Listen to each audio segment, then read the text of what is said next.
has lived under those conditions of political fragmentation for a very long period of time. And our leaders in the Constituent Assembly were very conscious of this fact. Therefore, they wanted to have governor in every state who can ensure that centrifugal forces do not re-emerge and do not assert themselves, and they are in no position to pose threat to national unity of India. How this can be done? By adhering to the laws of the nation. And the job of the governor is to keep an eye on that only and to ensure that the business of the government is conducted in accordance with the provisions of law and the Constitution. And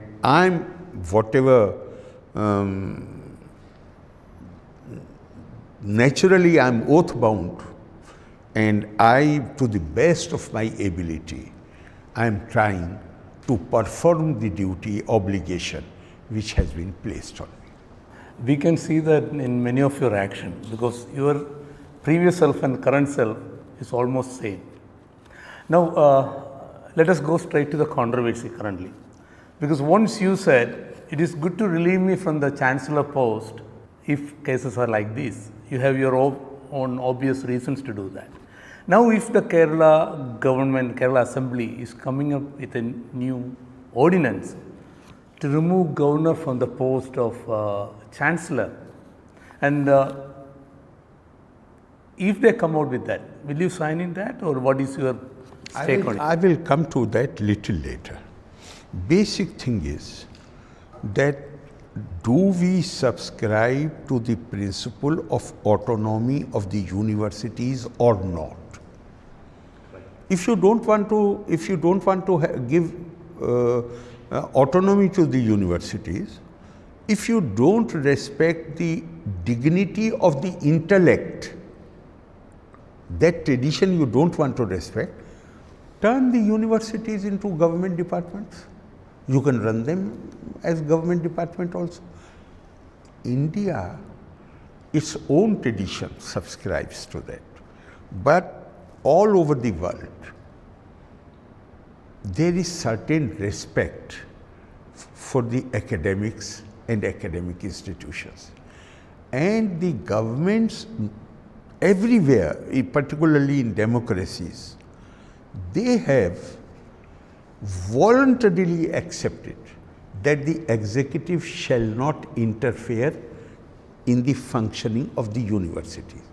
It is not Kerala government alone when somebody says that this is a job which has been created by the Kerala Assembly. It is not just Kerala Assembly.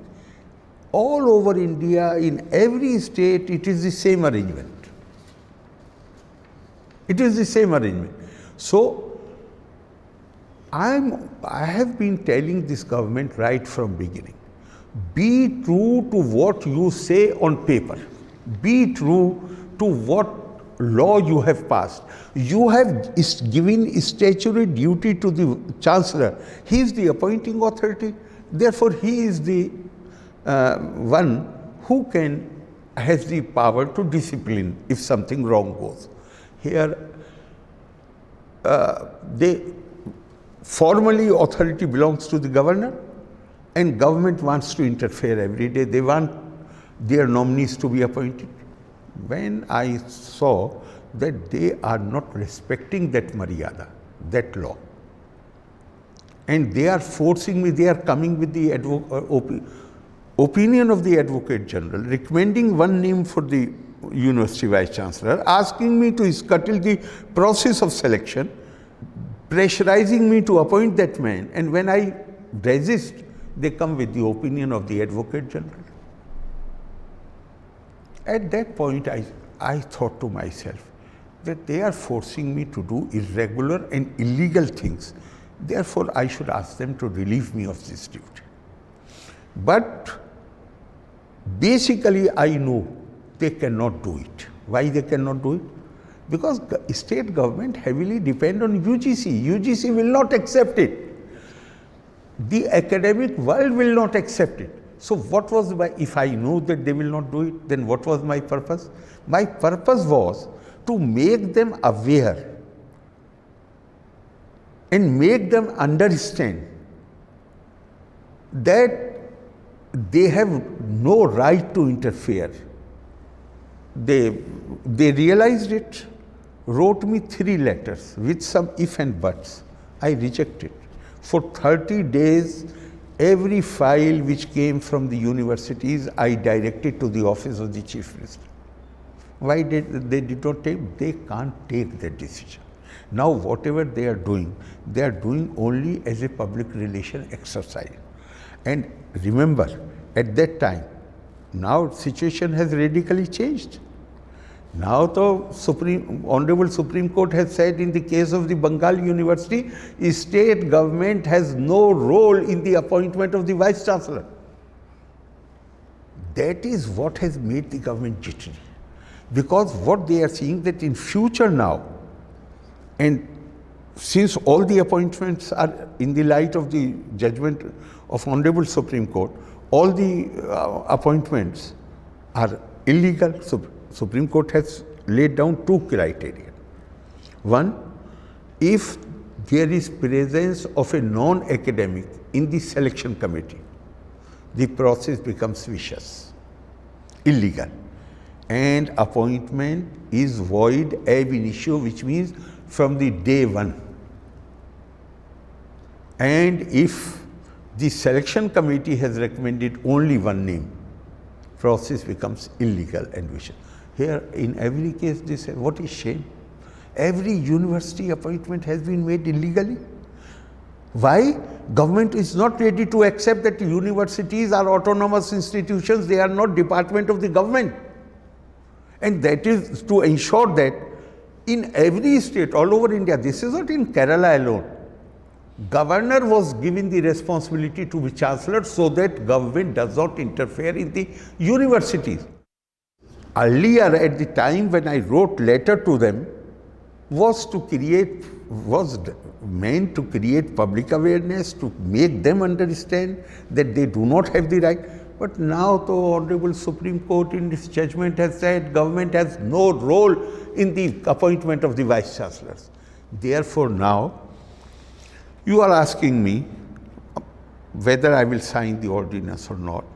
If they are every state, some threats were held out by some states that they will remove the governor. They could not remove the governor.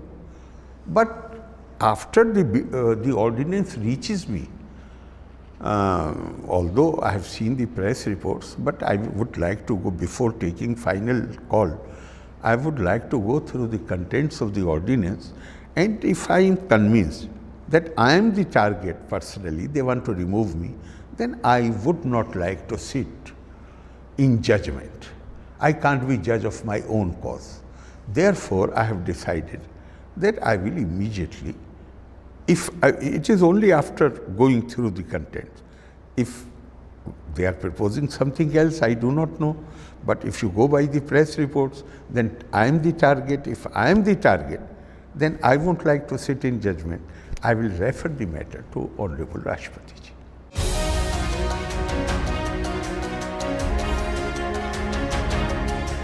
In the loophole they are bringing in is like 2007 Madan Mohan Commission, Fungi Commission. It's okay, they have every right. I am not challenging their right.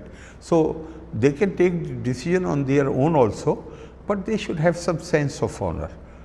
When I wanted to be relieved of the duties of the Chancellor, then how they had cajoled, how many letters they had written, and final letter, when I approved the draft, then only it was sent to me. So, do they have any sense of honor?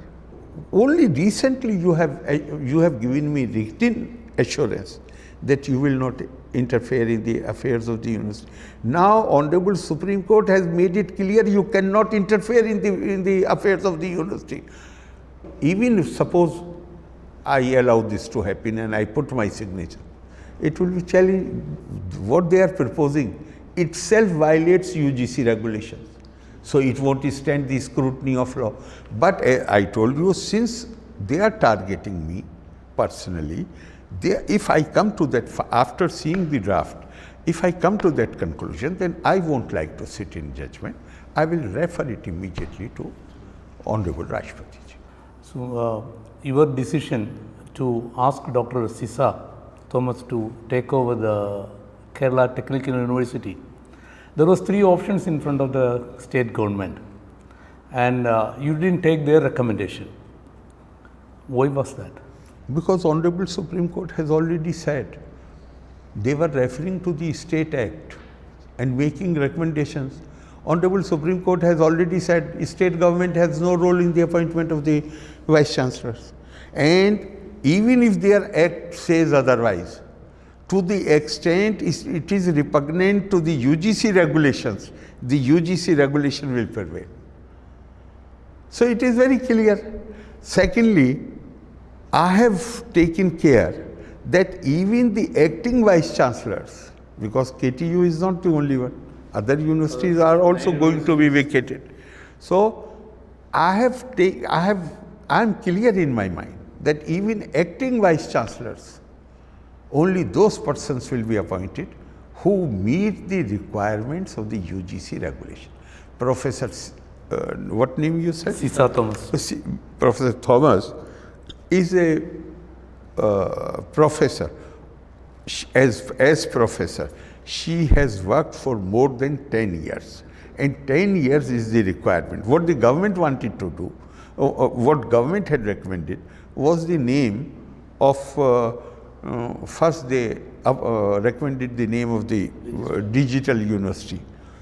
There was no question, because that man himself is under cloud. So there is no question. Then they recommended the name of the secretary of the department. Now for secretary of the department, now there is no place in the university.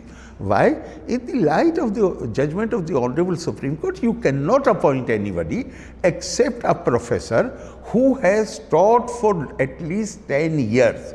Then only name can be considered. And I am going to apply this criterion even in the appointment of the acting vice chancellors. So, if you look at any past governors, you took a very bold move now, asking all the 9 vice chancellors to resign within 24 hours. And actually, I did not. That was a suggestion for an honorable way out. Absolutely. Since they did not accept it, they wanted to, some of them were ready to resign. But LDF, papers have reported that LDF directed them not to resign. What LDF has got to do with this in itself is a proof that there is politicization of the universities. What LDF had to do with this, and they are giving them direction. So you are saying bold. I have not taken any bold decision. I have tried to do my duty in the light of the Honorable Supreme Court's judgment. And why there is this, the whatever excitement or support we see, why it is there? Because people in Kerala, particularly the young people, boys, girls, they had lost hope. The number of young students who after 12 migrate from Kerala to other states. Why? Because they feel that universities' jobs, other government jobs, are reserved for the ruling party cadres. So, after losing hope, if you are going out and suddenly you see something happening that may change the situation, that hope is kindled. As you said about now, why the children are going after the 12th grade outside universities? Maybe because of the credibility of Kerala universities has gone a lot. 4 years back, now I am here for 3 years, I have completed. A year before, Bharat Ratna Dr. C.N.R. Rao has written a letter. He is chairman of the committee which decides about the awards to universities in Kerala. He has written a letter and he has said that Kerala has one of the best school systems in the country.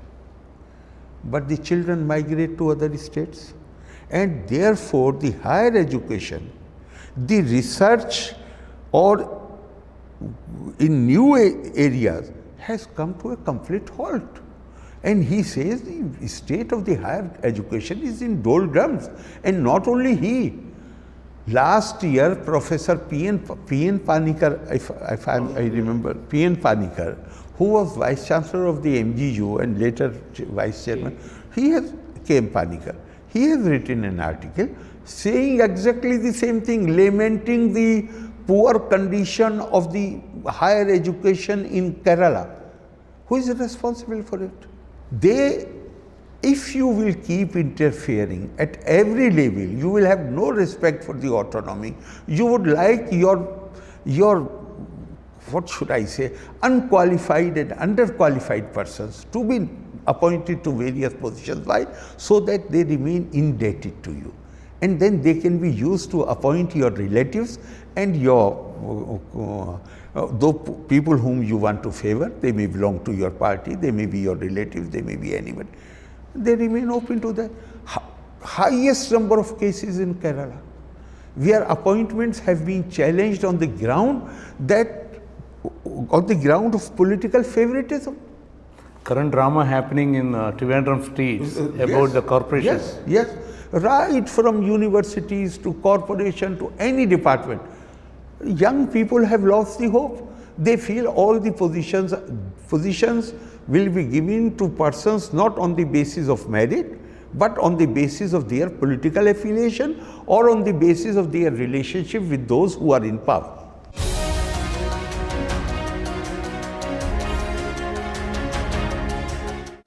Do you think you're a little overreacted with the medias? Because no media is covering straight news. All views are there. No, I have not. This is not a very happy situation. I do not feel very happy about asking any person to go out. And I have not said get out. I said either you go out or I am going out. But problem is, it is very difficult to make distinction between CPM and Kerala. It is very difficult to make distinction between Jamaat-e-Islami and media. I do not consider them media. They are propaganda organs of certain ideologies. Ideologies which justify violence. And I do not know if you are about the CPM. You see it on a daily basis. Even governor is being threatened by them. The chief minister is saying you will have to face dire consequences. That is what he was asking. Dire consequences. Ministers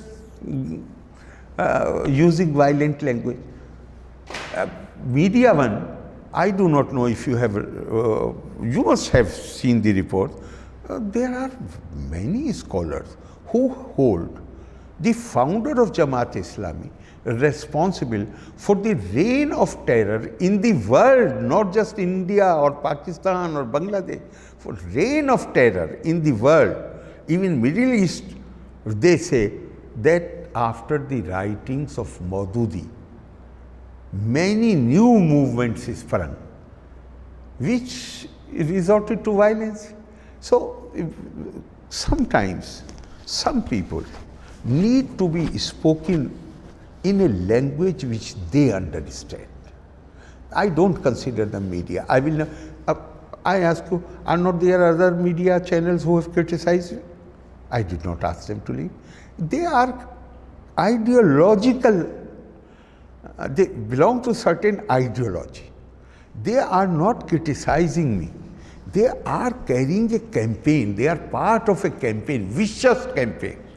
So I make a distinction between media, and they are absolutely free to criticize. If it is fair, I will accept it. If it is not fair, I will ignore it. But them I don't consider media. You had a long political career before you became the governor. I think it is too early for you to become a governor also. But during this political career time, as well as when you came to Kerala first also, you were praising about the Kerala model development and the Kerala people's contribution to the nation's building. Now recently, some of your comments are about individuals, Okay. not Kerala. okay. Kerala though started fascinating me when I was in the university. It still fascinates me, Kerala society, and I think this fascination is lifelong fascination. Do you think will the current continue. model of Kerala No, development program? I did not talk about any model. I am fascinated by people of Kerala. Absolutely, because that was my last question I want to ask you I did about. not talk about the Kerala model. I did never talked about Kerala. I am fascinated by when I see how caring people of Kerala are. And as a sociology student, I had come to a conclusion that this element of compassion, which is palpable you can feel it. If you are in distress on the road, the first Keralite who will see you, man, woman, will rush to help you. This, and I came having this background that I have studied sociology. I tried to know why this element is so strong. And my own conclusion was, not based on any study, that possibly because Kerala was a matriarchal society, and Dr. Radhakrishnan says that compassion comes to women naturally. Men, in order to be civilized, they need to cultivate this quality. So my fascination for Kerala began when I was a student in the university. Kerala was subject matter of our syllabus.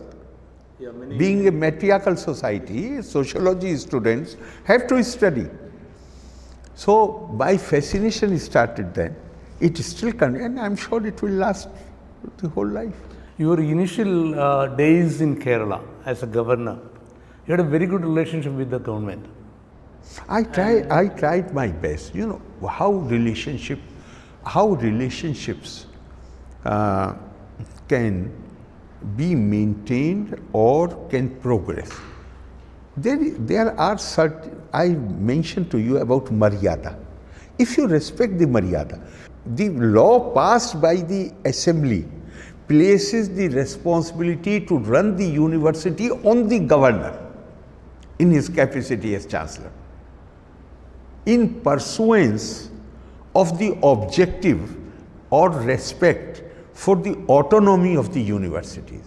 Now if you don't respect that Maryada of the law which you have passed and you keep interfering every day, sometime the tipping point will come. I tried to accommodate as much as he said that I'm trying to run a parallel administration. I said, give one instance and I will put in my papers that very day. They have not been able to give one instance, and I can give you 1,000 instances where they have been interfering in the university. That is not their domain. And now the Honorable Supreme Court has made it absolutely clear in the Calcutta University judgment. State government has no role in the appointment of the Vice Chancellor. So as a Chancellor, what is your advice and recommendation to uplift the images of Kerala's universities? Only one way is stop interfering, stop politicizing, stop violence in the universities. Kerala's people are so capable and competent. The moment politicization stops, the moment autonomy is respected, Kerala will become hub of. Kerala will attract talent. Today, our youngsters are migrating to other places. I tell you, you stop the politicians from interfering. Kerala will start attracting talent not only from all over the country, but even from abroad.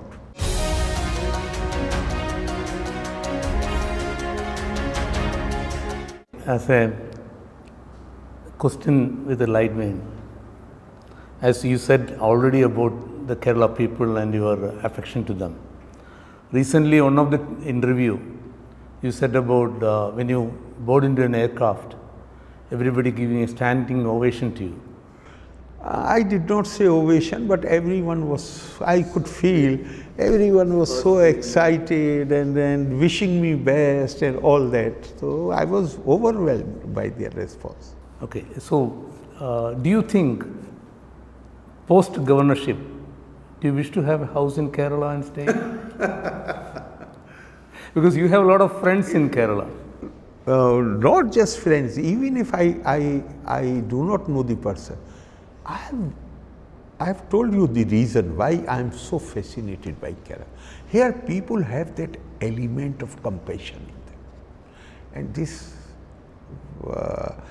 impacts me greatly.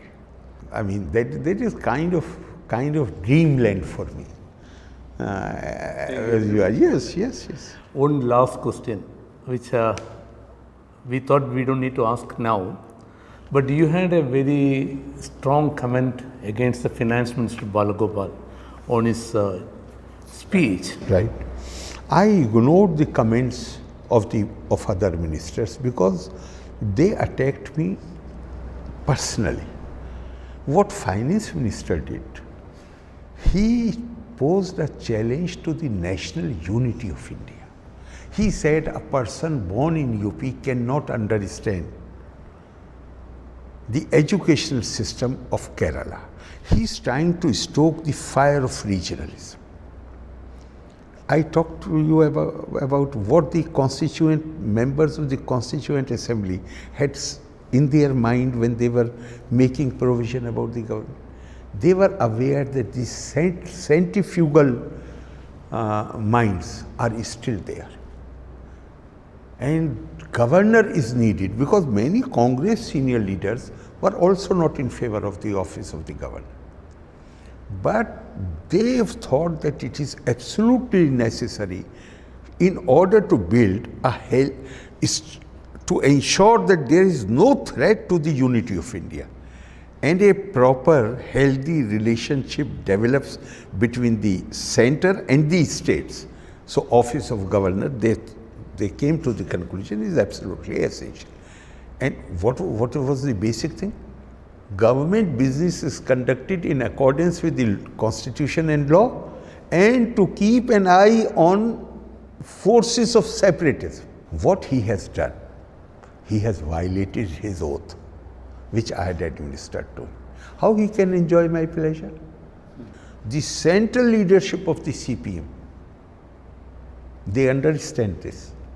They, despite the fact that the finance minister and many other ministers and chief minister, they were present in that meeting, Politburo, I know for sure, and I have been informed by one of the member of the Politburo, that the central leadership refused to take up this issue, and they said that at this time, we will talk only against the institution of the governor, not against Kerala governor, because if we speak, then light will shine on the statement of the finance minister, which will create problems for us in northern India.